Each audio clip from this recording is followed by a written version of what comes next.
Mathayo 11:12. Hiyo naweka msingi wa pointi yangu ambayo ninaiacha hapa sasa hivi, alafu nitaendelea nayo pale baadaye. Mathayo 11:12. Mathayo sura ya 11 mstari wa 12. Biblia inasema, nitasoma katika jina la Yesu. Amen. Tangu siku za Yohana Mbatizaji hata sasa ufalme wa mbinguni upatikana kwa nguvu, nao wenye nguvu wauteka. Amen. Hiyo ni pointi yangu, ilikuwa ninataka ni pointi inasema maombi endelevu na mahusiano mazuri na Mungu. Maombi endelevu na mahusiano mazuri na Mungu. Ila hiyo pointi wewe chukua huo mstari wa Mathayo. Haleluya.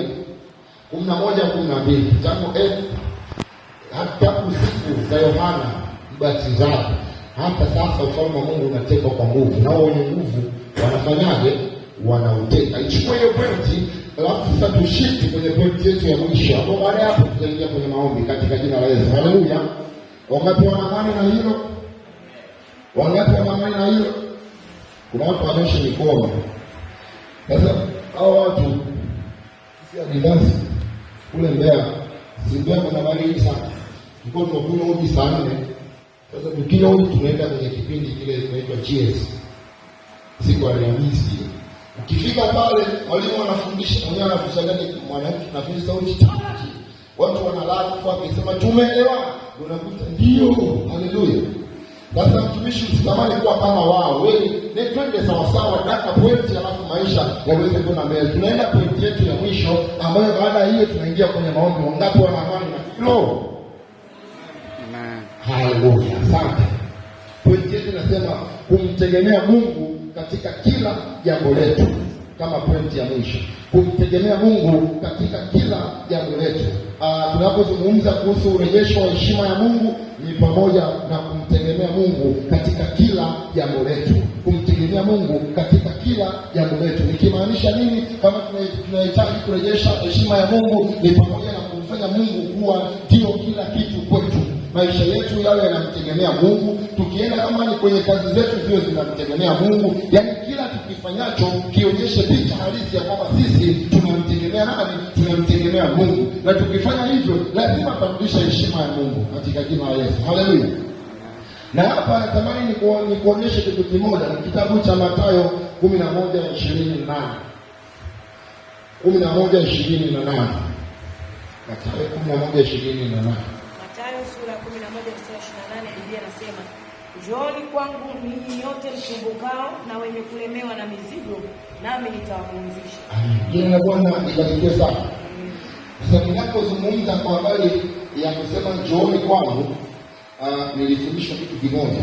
Kwenye Biblia kuna sehemu ambazo anazungumza Yesu. Kuna sehemu anasema mwenyewe Mungu, tazama mimi ni Mungu wa wote wenye nini? Wenye mwili. Kuna sehemu utakuta anazungumza kile chuma cha Bwana kile. Yule Bwana Paulo utakuta anazungumza. Kuna sehemu nyingine utasikia Petro akasema, Bwana tumekufuata. Tunaona anakuwa hapa anazungumza Petro. Sasa ili neno ambalo tunalisoma hapo, wewe unafikiri amezungumza nani? Anasema njooni kwangu. Unafikiri amezungumza nani? Yesu. Kwa nini amezungumza Yesu mwenyewe?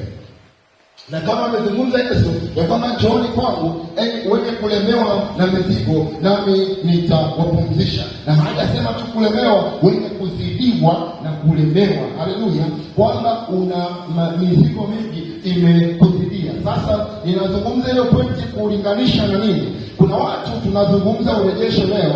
Yesu kwamba hatamani kujaa nguvu wakati wote, lakini kuna visababishi anavijua mwenyewe. Kuna visababishi sisi hatuvijui, lakini yeye mwenyewe anavijua hivyo visababishi ambavyo vinaendelea kwenye maisha yake. Lakini tunapozungumza kuhusu urejesho ni kwamba tunabidi tumsaidie huyu mtu. Inabidi nisaidiwe na urejesho kunisaidia kuvuka kwenye hiyo mizigo ambayo nimeibeba katika jina la Yesu. Inisaidie kutembea kwenye hiyo mizigo ambayo nimetembea nayo. Inisaidie kuchomoka kwenye hiyo mizigo ambayo nimetembea nayo. Na ninapozungumza ya kwamba Yesu anatuambia njooni kwangu, njooni kwangu. Anaposema njooni kwangu, maana yake ni kwamba haijalishi nina mzigo mkubwa kiasi gani, anasema njoo.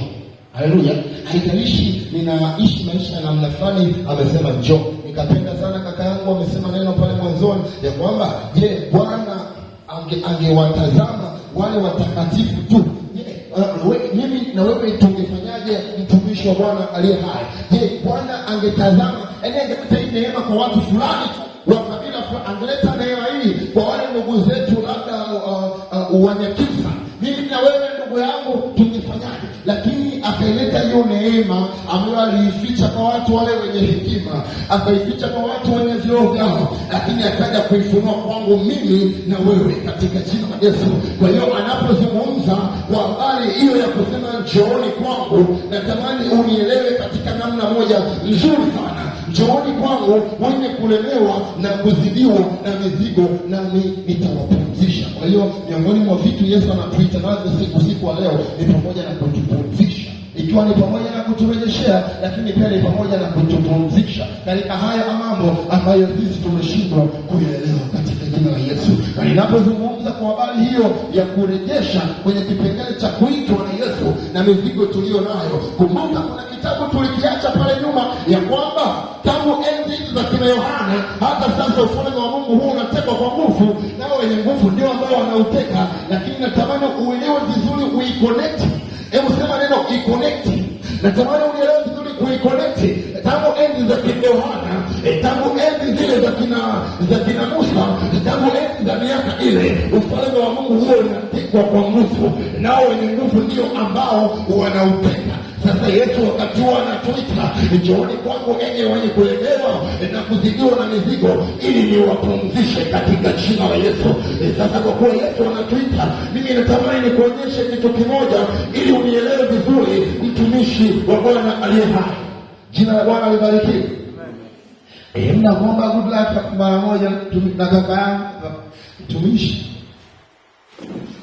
Nawaambia watu wana wa Mungu, yaani ni kaka zangu na wana wa Mungu. Haleluya. Sasa tunashika hii hapa hii. Ng'ang'ania mtumishi wa Bwana. Sasa ninaposema kwa habari ya kusema Yesu anasema njooni kwangu enyi wenye kulemewa na kuzidiwa na mizigo, nami nitawapumzisha. Natamani nikuonyeshe at least mfano wa hiyo mizigo ambayo Yesu anaizungumza. Haleluya. Ninakuomba na msengi hapo mtumishi wako. Nakuomba hapo pamoja. Wewe njoo na hivyo viti viwili hapo, hivyo viti viwili njoo navyo hivyo.